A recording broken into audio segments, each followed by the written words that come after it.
സഖാവ് പി ജയരാജൻ കൊടുങ്ങല്ലൂരിൽ സി കുറുബ ഭഗവതി ക്ഷേത്രത്തിൽ വന്ന് ദർശനം നടത്തിയിരിക്കുന്നു. ദർശനം നടത്തുന്ന സഖാക്കളുടെ എണ്ണം കൂടിക്കൂടി വരികയാണ് എന്നുള്ളതാണ് ഏറ്റവും പ്രധാനപ്പെട്ട കാര്യം. കുറച്ച് ദിവസങ്ങൾക്ക് മുമ്പാണ് ഭദ്രകാളിയോട് കളിച്ചാൽ പണി കിട്ടുമെന്ന് പറഞ്ഞ് കഴക്കൂട്ടത്ത് മത്സരിച്ച കടകംപള്ളി സുരേന്ദ്രൻ്റെ ഒരു പ്രസംഗമൊക്കെ വെളിയിൽ വന്നത്. ഭഗവതി ഭദ്രകാളി ഭയങ്കര ശക്തിയുള്ളതാണ്, അപ്പോൾ ഭഗവതിയുടെ അടുത്ത് അധികം കളിക്കാൻ നിന്ന് കഴിഞ്ഞാൽ പണി കിട്ടും എന്നൊക്കെ കടകംപള്ളി സുരേന്ദ്രൻ പറയുന്നുണ്ടായിരുന്നു. ഭഗവതിക്ക് എല്ലാം അറിയാവുന്നുള്ളതാണ്, ഭദ്രകാളിയാണ്, ഉഗ്രശക്തിയാണ് എന്നൊക്കെ കടകംപള്ളി അനുഭവസ്ഥനായതുകൊണ്ടായിരിക്കും പറഞ്ഞു. എന്തായാലും കടകംപള്ളി പറഞ്ഞതുപോലെ ഫലിച്ചു.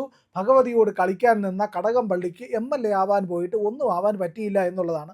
അപ്പോൾ ഇത് കടകംപള്ളിയുടെ നേരനുഭവം മുന്നിലുള്ളത് കൊണ്ടായിരിക്കണം പി ജയരാജൻ എന്ത് ചെയ്തു, നേരത്തെ ചില കാര്യങ്ങളൊക്കെ ഹിന്ദു സമൂഹത്തിനെതിരായിട്ടൊക്കെ പറഞ്ഞിട്ടുണ്ടല്ലോ, അതിൻ്റെയൊക്കെ ഒരു കുറ്റബോധവും മനസ്സിലുണ്ടായിരിക്കും.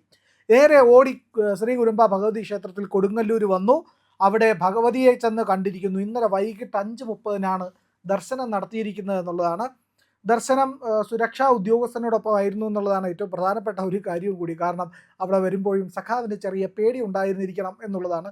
അത് കഴിഞ്ഞ് ദർശന വിവരം പുറത്തറിയാതിരിക്കാൻ വേണ്ടിയിട്ട് ജീവനക്കാരോട് ദേവസ്വം പ്രത്യേക നിർദ്ദേശം നൽകി, സഖാവ് ഇവിടെ വന്ന കാര്യമൊന്നും ആരുടെ പറയരുത് എന്നുള്ളത്.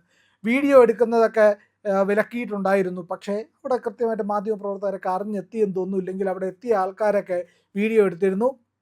അപ്പോൾ പി ജയരാജൻ സഖാവിൻ്റെ ദർശനം ആൾക്കാർ വീഡിയോ എടുക്കുന്നത് കണ്ടതോടുകൂടി തന്നെ ദർശനം പെട്ടെന്ന് വൈൻഡപ്പ് ചെയ്ത് സഖാവ് അവിടുന്ന് പെട്ടെന്ന് മുങ്ങി എന്നാണ് അറിയാൻ കഴിഞ്ഞത്. ദർശനം പൂർത്തിയാക്കി അവിടെ നിന്ന് മടങ്ങിയിട്ടുണ്ട് എന്നുള്ളതാണ്. അതായത് ശത്രു സംഹാരത്തിനും മാനസിക പ്രശ്നത്തിനും പരിഹാരം കാണുന്നതിന് വേണ്ടിയിട്ടുള്ള ഗുരുതിയാണ് ഇവിടുത്തെ ഏറ്റവും പ്രധാനപ്പെട്ട ഒരു വഴിപാട് എന്ന് പറയുന്നത്.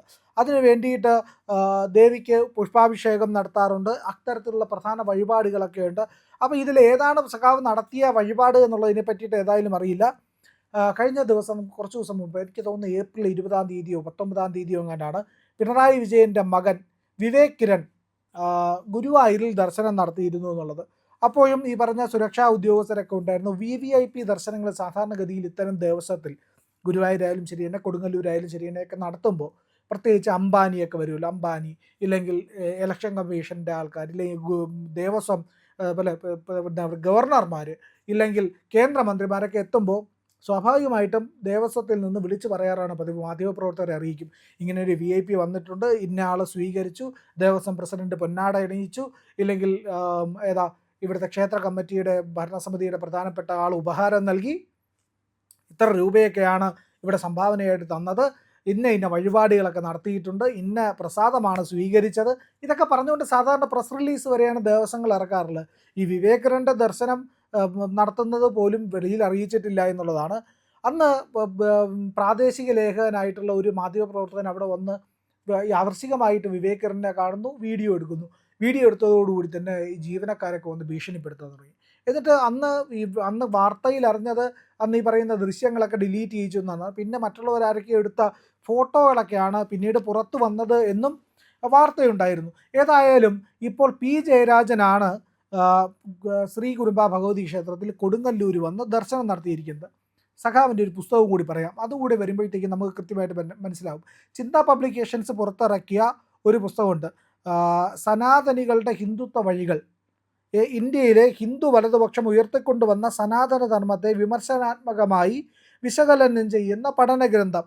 അതിന് നമ്മുടെ മറ്റേ സ്വാമി ഉണ്ടല്ലോ, സന്ദീപാനന്ദഗിരി, പുള്ളി അതിനെ പറ്റിയിട്ട് ഒരു ഡയലോഗും കൂടെ അതിൽ എഴുതിയിട്ടുണ്ട് കേട്ടോ.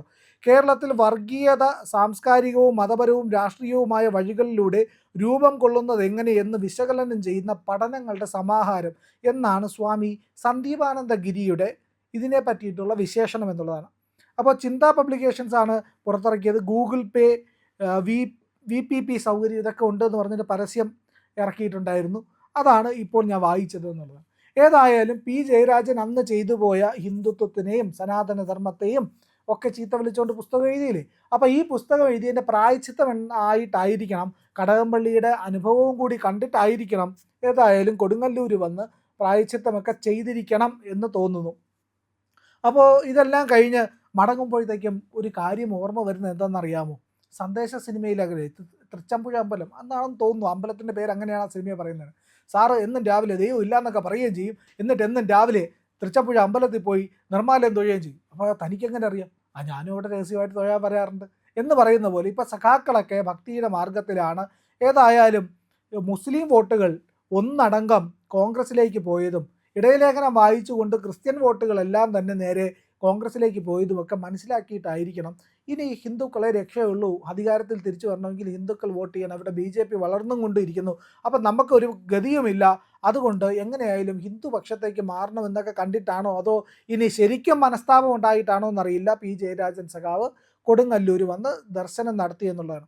ഇനി മറ്റൊരു കാര്യം കൂടിയുണ്ട്. ഈ സഖാക്കളൊക്കെ കൃത്യമായിട്ടും ഈ പറയുന്ന ദൈവവിശ്വാസികളാണ് എന്നുള്ളതിനെ പറ്റിയിട്ടൊരു കഥ പറഞ്ഞത് ഞാൻ ഓർക്കുകയാണ്. ആ കഥയിൽ ഇങ്ങനെയാണ്.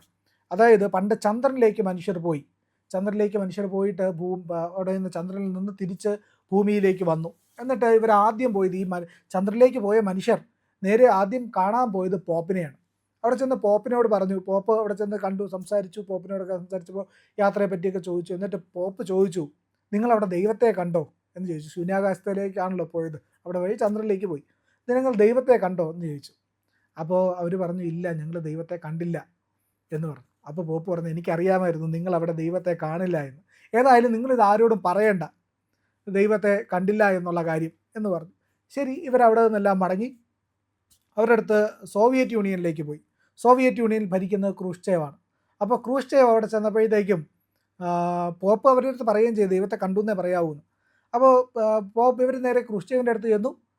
ക്രൂഷ്ചേവ് ചോദിച്ചു, നിങ്ങൾ ചന്ദ്രനിലേക്ക് പോയില്ലേ, എങ്ങനെ ഉണ്ടായിരുന്നു ചന്ദ്രനിലെ യാത്രയൊക്കെ, നിങ്ങൾ ദൈവത്തെ കണ്ടോ എന്ന് ചോദിച്ചു. അപ്പോൾ പോപ്പ് പറഞ്ഞത് ഓർമ്മ വന്നു, ആര് ചോദിച്ചാലും പറയേണ്ടതെന്നാണ്, ദൈവത്തെ കണ്ടു എന്നാണ്. അപ്പോൾ ക്രൂഷ്ചേവിനോട് ഈ യാത്രികർ പറഞ്ഞു, അതെ, ഞങ്ങൾ ദൈവത്തെ കണ്ടു എന്ന് പറഞ്ഞു. അപ്പോൾ ക്രൂഷ്ചേവ് അവരോട് തിരിച്ചു പറഞ്ഞു, എനിക്കറിയാമായിരുന്നു ദൈവത്തെ നിങ്ങൾ കാണുമെന്ന്, പക്ഷേ നിങ്ങൾ ആരോടും പറയരുത് ദൈവത്തെ കണ്ടു എന്നുള്ളത്, ദൈവമില്ല എന്ന് ജനങ്ങൾ വിശ്വസിച്ചോട്ടെ എന്ന് പറഞ്ഞു. ഇതാണ് ഒരു പോപ്പിൻ്റെയും ഒരു കമ്മ്യൂണിസ്റ്റുകാരൻ്റെയും അവസ്ഥ എന്നുള്ളതാണ് ഈ കഥയിലൂടെ മനസ്സിലാകുന്ന കാര്യം. കമ്മ്യൂണിസ്റ്റുകൾ വിശ്വാസികളല്ല എന്നല്ല, വിശ്വാസികളാണ് എന്നുള്ളതാണ് വാസ്തവം. അങ്ങേയറ്റത്തെ വിശ്വാസികളായിട്ടാണ് കമ്മ്യൂണിസ്റ്റുകൾ ഇരിക്കുന്നത്. അവർക്ക് ദൈവമുണ്ട് എന്നറിയാം, ദൈവത്തിൽ വിശ്വസിക്കണമെന്നറിയാം, ദൈവത്തെ അനുസരിക്കണമെന്നും അറിയാം. പക്ഷേ ഗതികേട് കൊണ്ട് അവർ ദൈവനിഷേധികളായി മാറുന്നു. ആ വിളക്കിനപ്പുറം ഇരിക്കുന്നതാണോ ഭഗവാൻ എന്ന് ചോദിക്കേണ്ടി വരുന്ന ഗതികേടിലും, ഭഗവാനെ, നിന്റെ ഒരു നോക്ക് കണ്ടല്ലോ ഞാൻ, ആ ദർശന സായുജ്യമേറ്റല്ലോ ഞാൻ, നിന്നോട് ഏതെങ്കിലും തെറ്റ് ഞാൻ ചെയ്തിട്ടുണ്ടെങ്കിൽ എന്നോട് പൊറുക്കണമേ എന്ന് ഉള്ളിൽ പറയുന്ന സഖാക്കളാണ് ഇവിടെ ഉള്ളത് എന്നുള്ളതാണ്. അതിൻ്റെയൊക്കെ ഒരു ഉദാഹരണമായിരിക്കാം കടകംപള്ളി സുരേന്ദ്രൻ്റെ എന്നുള്ളത്. പിന്നെ അടവ് നയത്തിൻ്റെ ഭാഗമായിട്ട് ഈ പറയുന്ന ചില തീരുമാനങ്ങളൊക്കെ എടുക്കേണ്ടി വരും ജനങ്ങളുടെ ഇടയിൽ പിടിച്ചു നിൽക്കാനായിട്ട്. അന്തംഗമ്മികളായിട്ടുള്ള പൊട്ടന്മാരായ സഖാക്കളല്ലേ അണികളായിട്ടുള്ളത്. അപ്പോൾ അവന്മാരോട് ദൈവമില്ല എന്ന് പറഞ്ഞു പോയല്ലോ. അപ്പോൾ ഇതൊക്കെയാണ് വാസ്തവമെങ്കിലും ഏംഗൽസ് എന്ന് പറയുന്ന ഇവരുടെ തലതൊട്ടപ്പൻ എഴുതിയിരിക്കുന്ന കവിതകളുണ്ട്. അതിനകത്ത് കർത്താവിനെ വിളിച്ച് വാഴ്ത്തിപ്പാടുന്ന കവിതകളുണ്ട്. മാർസ് എഴുതിയിരിക്കുന്ന കവിതകളിലുണ്ട്. അതിലൊക്കെ ഈ പ്രണയമൊക്കെ നിറഞ്ഞു നിൽക്കുന്നുണ്ട്. ഏംഗൽസ് കർത്താവിനെയും ദൈവത്തെയും ഒക്കെ പുകഴ്ത്തിപ്പാടുന്ന കവിതകൾ എഴുതിയിട്ടുണ്ട്. വാഴ്ത്തിപ്പാടുന്ന കർത്താവേ, ദൈവമേ എന്നൊക്കെ വിളിച്ചുകൊണ്ടുള്ള. ഇതൊക്കെ ഇവിടുത്തെ സഖാക്കൾക്ക് അറിയുമോ എന്നുള്ളത് അറിയില്ല. ഏതായാലും അവർ ദൈവവിശ്വാസികളായിരുന്നു. നിങ്ങളുടെ നേതാക്കളും ദൈവവിശ്വാസികളാണ്. അവർ ദൈവത്തിലാണ് അഭയം പ്രാപിക്കുന്നത് എന്നുള്ളതിൻ്റെയൊക്കെ തെളിവാണ് ഈ വെളിയിൽ വരുന്നത്. പക്ഷേ പാവപ്പെട്ട സഖാക്കൾ എന്തു ചെയ്യുന്നു എന്ന് പറഞ്ഞാൽ ഇവരൊന്നും അറിയാതെ ദൈവനിഷേധികളായി അവരുടെ കുലദേവതയും പരദേവതയും വിശ്വാസങ്ങളെയും ആചാരങ്ങളെയും ഒക്കെ തകിടം പറിച്ച് നിത്യദുരിതത്തിലും ദുഃഖത്തിലുമായിന്ന് ഈശ്വരജ്ഞാനമില്ലാതെ, സത്യമില്ലാതെ, സ്നേഹമില്ലാതെ ഇങ്ങനെ അലഞ്ഞുകൊണ്ടിരിക്കുന്നു. അവർ കൊലപാതകികളാവുന്നു, ജയിലിൽ പോകുന്നു. പക്ഷേ സഖാക്കൾ വെട്ടുകൊണ്ടാലും വെടികൊണ്ടാലും ശരി തന്നെ അമേരിക്കയിൽ പോയി ചികിത്സിക്കാനും ആവശ്യത്തിന് ദൈവത്തെ വിളിക്കാനും കൃത്യമായി അറിയാവുന്നവരാണ് നേതാക്കൾ എന്നുള്ളത് കൂടി സാധാരണക്കാരായ കമ്മ്യൂണിസ്റ്റുകൾ, അന്തംഗമ്മികൾ മനസ്സിലാക്കുന്നത് നല്ലതാണ്.